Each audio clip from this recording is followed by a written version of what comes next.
ئێرە نەبنکەی دابەشکردنی موچەی فەرمانبەرانە و نەخوا نەخواستە حکومەتیش دڵی بەجۆش هاتووە تا بەم بەرە جەژنە موچە بەسەر فەرمانبەراندا دابەش بکات بەڵکو ئێرە ڕێکخراوی هاواری خێرخوازیە و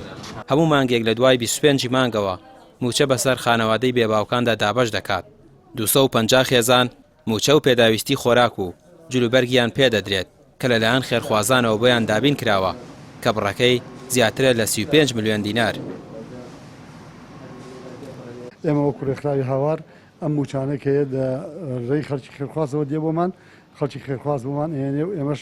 دابەشەکەین بەسەران هەر لە خواردن و جلوبەرگ و لە موچە لەم هەموو قەیدانەشە ئەلحەمدولیلا تا ئێستا موچەکە هەر نەبڕاو و بەردەوامین و ئێمە تقریبەن ئەو خێزانانی لەلای ئێمن وەکو خێزان نزیکی 250 خێزانمان لەلایە ئەم خێزانانە هەیەی 4 مناڵی هەیە 5 و هەیە 6 مناڵی هەیە دۆخی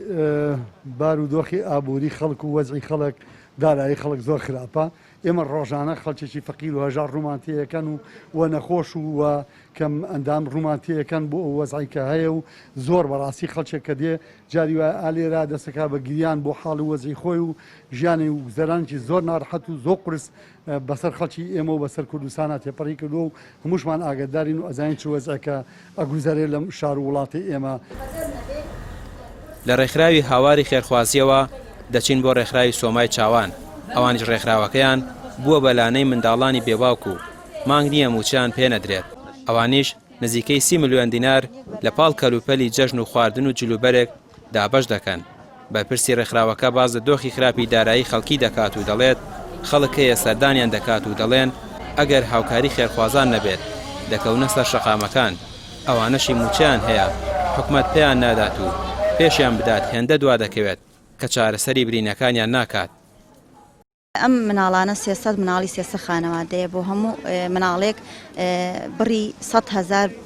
کەمترینیانە بەڵام هەیە 200,000 هەیە 200 دلار هەیە 400 دلار بەپێی ویستی خێرخوازەکە خێرخوازی وایە بڕەکەی زیاد کردو بۆمان کردوتە زەرفە و تەسلیممان کردووە پارەکە لەم ڕۆژەیە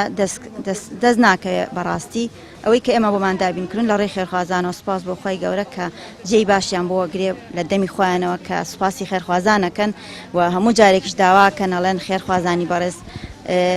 یارمەتیمان بن بۆ ئێمەش نەکەوینە سەرجادە بەڕاستی ئەم ماڵانەی کە لە بەردەستی ئێمەیە لایەنی بژێویان زۆر لەژێر سفرایە چونکە سەرچاوی داراییان نیە ئەوەی کە خۆیان باسیەکەن مەگەر تەقاوتی پیاوەکە ئەویش کەمێک وەرەگرن کەمیشان هەیە بەو شێوێت ناڵم زۆربەی زۆری موچەش نییە نەوەڵا بەو شێوەیە ئانی ژیانیان بەڕێیەکەن ئێمەش وەکو ڕێکخراوی سۆمای چاوان بە دەمیانەوەین هەوڵین لە ڕێی خێرخوازانەوە بۆی کلێنێکی ژیانیان پڕکەینەوە.